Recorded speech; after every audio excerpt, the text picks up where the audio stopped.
The film opens in stark, gritty fashion. A bruised and bloodied man sits silently in a dimly lit interrogation room, his hands The cuffed, his expression unreadable. This man is Hutch Mansell. Two stern FBI agents sit Who the fuck across are from you? him, demanding to know his identity. With a calm, almost eerie composure, Hutch leans forward and simply replies, "Nobody." From here, the narrative rewinds, peeling back the layers of Hutch's life before this moment. We're drawn into the gray, repetitive rhythm of his existence, an unremarkable, almost invisible man trapped in the dull machinery of suburban life in Omaha, Nebraska. A montage unfolds, emphasizing the tedious predictability of his days. Every morning, Hutch rises at the exact same time, moves through a lifeless checklist, brewing his coffee, skimming his phone, dragging the garbage to the curb every Tuesday like clockwork. The monotony is soul-numbing, and the sameness of it all feels suffocating. Hutch holds a thankless position as an auditor at his father-in-law's manufacturing firm, an environment where he's barely noticed and certainly not appreciated. At home, things aren't much brighter. His marriage to Becca has faded into a hollow shell of what it once was. They share a bed, but a physical barrier between them speaks volumes about the emotional chasm that's formed. Conversations are sparse, eye contact even rarer. There's an aching silence between them that feels louder than words. His teenage son, Brady, looks at him with thinly veiled contempt, brushing off his presence with visible indifference. Only little Sammy, his young daughter, seems to truly see him, to offer warmth and affection in a world that otherwise treats him like he's invisible. The opening effectively establishes Hutch as an everyman figure, someone who has seemingly accepted a life of quiet desperation and mediocrity. However, subtle hints suggest there's more beneath the surface, including his precise, almost military-like morning routine and his keen observational skills. Hutch's everyday routine changes when two burglars break into the Mansell family home late one night. The intruders, a man and a woman, are clearly inexperienced and nervous. The noise made by them awakens Hutch, and he goes out to look. They're primarily after cash and small valuables. After checking on his kids, Hutch discovers the burglars in his living room and takes out a golf club to defend himself. Put the phone down. Since they are only after cash, Hutch doesn't resist. But before they could leave, Hutch's son, who also heard the commotion, attacked the men. Hutch has a clear opportunity to attack the female intruder with the golf club. However, in a moment that defines his character's internal conflict, Hutch hesitates and ultimately allows the burglars to escape rather than resort to violence. Brady witnesses this moment of apparent cowardice and is visibly disappointed in his father. Later, the police are involved and leave them after a bit of investigation. After everything settles down, they all go to bed, but Hutch is unable to sleep, constantly thinking about the incident. Annoyed, he leaves his room to go to sleep on the couch, and this is when his daughter Sammy comes and lies down with him, wishing for a cat. The next morning is the same as usual, but the night incident has stirred something inside him. When he goes to work, his brother-in-law, Charlie Williams, Shit. shows disappointment in him for not taking out the burglars when he had the Yeah, how's that chance. working out? Yeah, Hutch you heard sighs, saying that all he wanted was for the damage to stay minimal. Signed, Charlie tries to give Hutch a gun for his protection, in case something similar happens in the future. Hutch takes it, but hides it in the freezer. But soon stopped by his father-in-law, Eddie Williams, who was informed about the situation by Becca. He tries to sympathize with Hutch, saying that he did the best he could do, considering he is he. Hutch is not happy about people calling him a coward, directly or indirectly, and tries to avoid the conversation. But Eddie changes the conversation to the fact that Hutch plans on buying Eddie's company, but his offer isn't great. Unable to shake his frustration, Hutch contacts his brother Harry with the help of a radio. Turns out that Harry has been declared dead in the official records and is living an off-the-record life. Wanting to get the burden off his shoulders, Hutch tells Harry about the incident, but this time with great detail. Turns out that Hutch noticed how the burglars looked scared, and the gun the woman had was unloaded and unused for a long time. Harry now realizes why Hutch didn't beat them up, and tells him to relax and not do anything wrong. After a cryptic conversation with Harry that stirs something long buried inside him, Hutch returns to his mundane office routine. But once the workday ends, he takes a quiet detour. Not home, but to the retirement home where his father, David Mansell, now resides. Over a simple dinner, the two share a moment laced with nostalgia and unspoken understanding. David, once a man of action himself, looks at his son and reminds him, gently but firmly, of who he really is beneath the dull exterior. There's weight in his words, a spark of recognition that something inside Hutch is awakening. Later that evening, back at home, Hutch is met with a small but painful blow. His daughter Sammy, the only bright light in his otherwise dim family life, tearfully tells him her cherished bracelet is missing. With a heavy heart, Hutch realizes it may have been taken by the burglars who broke into their home days earlier. The next day plays out like all the rest, but a new resolve has taken hold. While visiting his father again, Hutch searches through his belongings and retrieves what he needs: a gun, an old FBI badge, and perhaps more importantly, a piece of his past. David, observing his son's quiet determination, doesn't question him. Instead, he smiles knowingly, proud, perhaps even relieved, and simply says, "Good luck." It's more than permission, it's a blessing. Driven by a fierce need to reclaim his daughter's sense of safety, Hutch begins his search for the intruders, using the faint clue of a tattoo he saw during the break-in. His journey leads him through the underbelly of the city and into a grimy tattoo parlor. Was looking for someone. Well, you probably shouldn't flash cheese like that around here, bro. There, an older man spots a tattoo on Hutch's wrist, a mark that speaks of service, danger, and unspoken history. In a rare moment of recognition and respect, the man thanks Hutch for his service and quietly hands over the information he seeks. What Hutch finds, however, is not what he expected. I speak, you listen. You know why I'm here. The burglars, Lupita and Luis Martin, are not hardened criminals, but a struggling couple drowning in medical debt, stealing not out of malice but out of desperation to save their ailing child. Seeing their fear, their humanity, and their pain, Hutch makes a decision. His anger dissolves into empathy, and he walks away. He chooses compassion over vengeance. But the universe, it seems, isn't ready to let him fade back into the shadows. On his bus ride home, a seemingly routine trip turns into a spark that lights a long dormant fuse. A group of drunken Russian thugs begin harassing a lone young woman. Hutch watches, torn between the persona he's been wearing for years and the man he used to be. When one of them grabs the woman, rough and threatening, Hutch quietly signals the driver to stop and exit the bus. Then he turns to the thugs, calm, collected, and deadly serious, and issues a final warning. They laugh, mock him, dismiss him. They shouldn't have. What follows is explosive, a savage, bone-crunching brawl that tears away the last remnants of Hutch's disguise.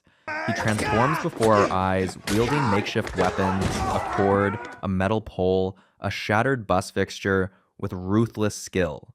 The fight is brutal, raw, and undeniably precise. Every blow reveals that Hutch is far from ordinary. He's a man trained for war, for chaos, for survival. He doesn't just fight, he dominates. The thugs fall one by one, groaning, bleeding, broken. When it's over, one of them lies choking. Without hesitation, Hutch performs a life-saving cricothyroidotomy using a drinking straw, his hands steady, his eyes cold. He breathes a quick apology to the stunned bus driver for the bloodied scene and steps off the bus, walking away not just from the fight, but from the illusion of being nobody. After the fight, he walks home bruised and battered and is shocked to find Becca waiting for him. Turns out that she couldn't sleep because it wasn't like Hutch to be late. Upon seeing his condition, she gasps and quickly takes out the first aid to help him. While she tends to him, he opens up about how the two of them have been drifting apart. He misses who they were, their bond. His words stir something deep inside her, and that night, while Hutch is deep asleep, Becca removes the pillows that act as a divider between them. Meanwhile, the narrative shifts with a sharp and sinister contrast to a lavish yet unnerving nightclub filled with flashing lights, thudding bass, and a crowd that seems to hold its breath as a man walks in. That man is Yulian Kuznetsov, a charismatic yet cold-blooded Russian mob boss whose presence alone demands fear and respect. He doesn't just command power, he radiates it, his unpredictability cloaked in a thin layer of charm. Everyone around him is on edge, and for good reason. Yulian isn't just dangerous, he's unhinged, a maniac in a tailored suit. As Yulian makes his way through the club, he meets with a group of men. A high-stakes business deal is underway. What neither he nor the men around him know, yet is that a storm is about to break. One of the thugs Hutch obliterated on the bus, left gasping for air after Hutch crushed his windpipe, is none other than Yulian's younger brother, Teddy Kuznetsov. Teddy wasn't just a street punk. He was a key player in the Russian mob's world, tasked with guarding the Obstchak, a sacred treasury shared among criminals, used to settle scores and maintain the fragile peace in the underworld. The moment Yulian gets the phone call, everything shifts. The smug confidence on his face vanishes. He's told Teddy is in critical condition, clinging to life in a coma. At the hospital, for a fleeting moment, Yulian's mask cracks. His fury gives way to grief. He stands beside his unconscious brother, tears streaming down his face, pure rage simmering just beneath the heartbreak. But when the doctor informs him that Teddy may not survive, Yulian's sorrow twists into something darker. The grief mutates into a blinding obsession. He will find the man who did this and destroy him. The fact that it was just one man who brought down 5 armed thugs only fuels his rage. It's not just personal, it's humiliating. As he seethes, one of Teddy's surviving goons steps forward and hands over a piece of evidence, a Metro card swiped from Hutch during the brawl. It's not much, but it's a lead, and for a man like Yulian, that's all he needs to begin the hunt. The next morning, a battered Hutch stares into the mirror. His face is bruised, lips split, knuckles raw, but there's something different in his eyes. That dullness that haunted his gaze for years is gone. That was a good He takedown. looks My alive. back. The fire in him, once extinguished by the slow death of routine, has been reignited. Over breakfast with his family, he tries to play it cool, but a sudden call rattles him. It's from Hutch Harry, here. his half-brother, and they were never supposed to speak over landlines, ever. Before Hutch can question him, Harry cuts him off sharply. He's clearly amused, maybe even proud of Hutch's violent outburst on the bus. But the tone quickly shifts. He warns Hutch that Yulian Kuznetsov is coming for him. The Russians won't let this go. They can't. Hutch is told to reach out to someone called the Barber, a man who might be able to help. But Hutch, stubborn and not yet ready to follow orders, ends the call. When little Sammy innocently asks who called, Hutch pastes on a smile and lies, "Someone from work." The rest of the day plays out like a haunting echo of his former life. But as he sits at his desk, his phone buzzes with cryptic messages from an unknown number. Likely Harry again, urging him, no, pressuring him to go meet with the Barber. With a weary sigh and a reluctant resolve, Hutch finally gives in. Whatever this world is pulling him back into, it's already too late to turn back. The Barber is a sharp man, and when Hutch asks about Yulian Kuznetsov, he hands Hutch a file. He tells him that Yulian is a connected, funded sociopath with resources to make things complicated. On the other hand, Yulian has hired a professional to track down Hutch. With the help of a United States Department of Defense official, they uncover Hutch's past, which is hidden in secret files with the name Nobody on it. Realizing that Hutch is much more than he portrays, Yulian orders his men to capture Hutch alive. After meeting with the Barber, Hutch heads home and, over dinner, tells his family that they will go to Italy for the summer. They are all happily having dinner together, when Hutch looks out of the window and sees several cars fast approaching. Realizing that Yulian has caught up to him, he quickly hides his family in the basement, kisses Becca, and leaves to deal with the mess. Because of his past, he knows how to deal with such situations and is successfully able to injure half of the intruders. Before one of them uses a taser on him and is captured. Trapped in the trunk of a moving vehicle, Hutch stirs back to consciousness. Darkness surrounds him, the cold bite of metal handcuffs cutting into his wrists. But there's no panic, just quiet calculation. Without hesitation, he makes a brutal choice. He dislocates his thumb to slip free of the cuffs. Wincing but focused, he gropes around in the confined space and locates a fire extinguisher. With one swift motion, he unleashes it, flooding the car's interior with blinding white fog. The chaos causes the driver to lose control. The vehicle swerves, crashes, and rolls, metal crunching, glass shattering, until silence settles once more. When the dust clears, Hutch emerges from the wreckage, battered but unbroken. One of the surviving attackers, bleeding and bewildered, demands to know who he is. Hutch looks him dead in the eyes and, with the same chilling calm from the beginning, says, "Nobody."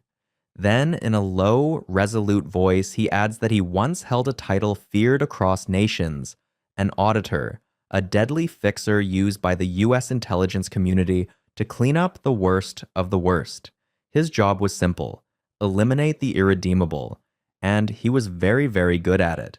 Leaving the corpses behind, Hutch runs. On the way home, he places a grim call to his father, warning him that things have taken a sharp turn for the worse. This is no longer just about revenge. It's about survival. When Hutch steps back into his house, it's like walking into a war zone. The walls are streaked with blood, and the bodies of more intruders lie motionless on the floor. The violence has arrived at his doorstep. He stares at his reflection in the mirror, breathing heavily, face cut and bruised, and something clicks. There's no more pretending, no more hiding. The illusion of normalcy is shattered. If he wants to protect his family, he has to end this, all of it, before it ends them. He showers quickly, scrubbing the blood off his body, but not the violence from his soul. There's no time to linger. He gathers his family, guides them to the car, urgency thick in his voice. Becca, his wife, finally asks for the truth. She wants to understand what's happening, who he really is. Hutch looks at her with weary eyes, full of love and regret, and promises her answers later. Remarkably, she nods. She trusts him, even now. Without another word, she drives away with their children, leaving Hutch behind to face the storm alone. Once they're gone, Hutch heads to a hidden corner of the basement and retrieves a long-forgotten cache of weapons, gold bars, and wads of cash. As he opens the vault, his mind drifts back to a man named Alan, one of the last targets from his previous life. Alan had skimmed $3 million from a US military base in Rivolto, Italy. Hutch had been sent to eliminate him. But something about Alan, his remorse, his genuine grief for his mistakes, made Hutch hesitate. For the first time, he let a target live. A year later, driven by doubt, Hutch went to find him again, fully expecting to discover betrayal, criminal relapse, something that would validate his original mission. But instead, he found peace. Alan had turned his life around. He was living in Boise, Idaho, married to a kind woman, raising her 2 daughters, walking a dog, smiling in the sunlight. He had chosen happiness, and it had stuck. And as Hutch watched from afar, something inside him twisted. Not anger, not suspicion, envy. That simple life, one Hutch had never dared to believe he deserved, was real for someone else. After that, Hutch walked away from it all. He resigned, turned in his weapons, and tried to build a life of quiet breakfasts, trash day routines, and birthday cakes. His superiors warned him he'd never make it. They told him the calm would never last, that men like him weren't built for peace. But Hutch tried. As he stands now in his empty home, his last sanctuary, he glances around at the remnants of the life he fought so hard to build. And there, under the edge of the sofa, something small and absurdly innocent glints in the light. Sammy's bracelet. The very thing that started all of this. He picks it up, laughs bitterly, and mutters a curse. All of this death, destruction, and chaos because of a bracelet. And yet, as he prepares to walk away, he knows deep down that this wasn't just about the bracelet. Not really. The truth is, part of him always knew that this quiet life wasn't meant to last, that the calm was temporary, borrowed time. Still, it had lasted longer than he ever thought it would. That, at least, was something. Moments later, he watches as flames engulf his home, his former life reduced to ash. There's no turning back now. Meanwhile, two assassins arrive at the retirement home to kill David, but him being a retired FBI agent discreetly kills them. With the gold, Hutch buys his father-in-law's metal fabrication factory. On the other hand, Julian learns about the death of the men he sent to capture Hutch. The next morning, when workers arrive at the factory, they find that it has been shut down for maintenance and leave, not knowing that inside Hutch is busy setting up booby traps. Harry is furious at him for messing with the Russians, but knowing that they came after his family, after his dad, he knows that he needs to end this for once and for all. With everything set in motion, Hutch makes his move. The traps are laid, the stage is prepared. He storms the Russian mafia's heavily guarded headquarters like a one-man army with a mission, and sets their Obshchok money ablaze. In a single act of vengeance, he torches millions, bringing their entire criminal financial system to its knees. Flames rise like a declaration of war, and Hutch walks away from the inferno with no intention of stopping. Next, he heads straight into the Lion's Den, the upscale, neon-drenched nightclub where Julian holds court. Calm and collected, Hutch confronts the man who's made it his life's mission to see him dead. In his hands, Hutch carries a deadly promise, a Claymore mine. But instead of triggering it, he offers Julian a final olive branch, a chance to walk away, to end the bloodshed before more lives are lost. Julian, smug and untouchable in his own kingdom, simply laughs. He rejects the offer with derision, not realizing the gravity of the man standing before him. Alone in the room, Hutch levels with him. He coolly informs Julian that everything he owned, his wealth, his security, his empire, has already been reduced to ashes. He pleads with reason, suggesting they both cut their losses and disappear before more destruction unfolds. But Julian is past reason. Pride won't let him back down. As Hutch exits the club, Julian snaps, ordering his men to follow and eliminate him. Hutch doesn't run. He leads, straight to the factory where the final showdown is waiting. What Hutch doesn't expect is to find reinforcements already there. His father, David, and half-brother, Harry.